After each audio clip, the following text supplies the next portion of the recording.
Ladies and gentlemen, we're going to send up to David. David, take it away.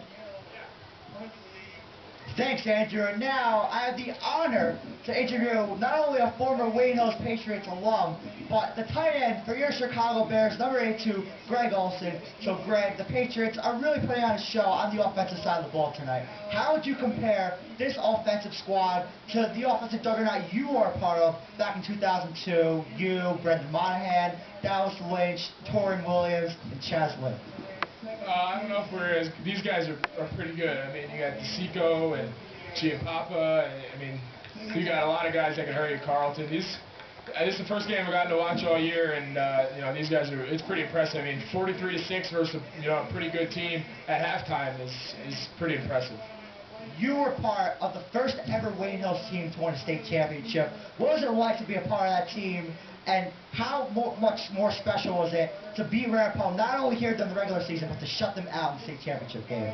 It was great. I mean, we had made it so many times to the state championship, and you know, came up short a few times. But you know, my senior year to finally go undefeated and to to beat our rival Ramapo and like you said, shut them out was great. And that's kind of gotten the ball rolling, and you know, we all know what's happened here since.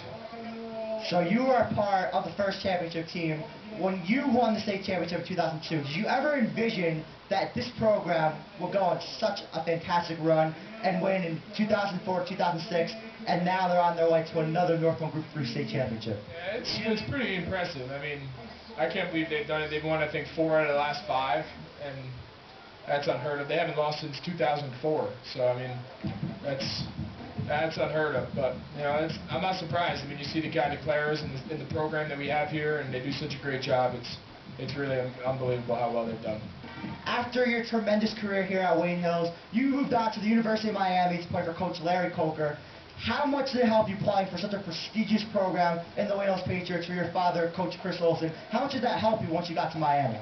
You know, it was huge coming from a program where you're used to winning and you don't lose very much. You know, it prepares you for what it's like to play, you know, at a competitive level, you know, week in and week out. And you know, I was fortunate enough to go to Miami, a rich tradition of winning, and there's no doubt that playing here helped me, you know, a tremendous amount to play in college. Besides the University of Miami having a rich tradition of winning, like you just touched on, they also have some great tight ends besides yourself. Jeremy Shockey and Kellen Winslow Jr., to name a few. How much did they help you when you were a Hurricane, and how much do you keep in touch with them now that all 3 of you are playing big roles for NFL teams? You know, they were huge. You know, just be able to follow in their footsteps and be able to watch film of them playing when they were there, and just learn from them, and them coming back to work out at the facility by us, and just being around that kind of atmosphere and that attitude of successful people, you know, can't help, you know, but help a team. So, you know, that's something Miami really has going for them, is the fact that all these, you know, alumni come back and spend a lot of time there. After your last season at Miami, you declared for the NFL draft. You really improved your draft stock tremendously through your hard work, doing great at the combine, winning Super Shows competitions, having great interviews. What do you think really helped you improve your draft stock the most? I think teams just saw, you know, what I bring to the table and what I was able to do, you know, and I think once they really sat down and watched me, you know, closely, they, you know, fortunately the Bears thought, you know, enough of me to take me with their first pick, and you know, I'm really happy that I ended up where I am, and I'm, you know, real thankful. So now, playing for the Chicago Bears, going to House Hall every day for practice, playing at Soldier Field. Talk about what the experience has been like to play for the defending NFC champion Chicago Bears. What's it been like to go to House Hall and Soldier Field? And what do you think you have to work on the second half of the year? Because you've had a great first half of the year, especially after coming back from injury, missing the first 2 games. You've just been off the charts for the Bears. What do you have to work on the second half of the year to really help the Bears make a run out of playoff berth and the NFC North Division crown?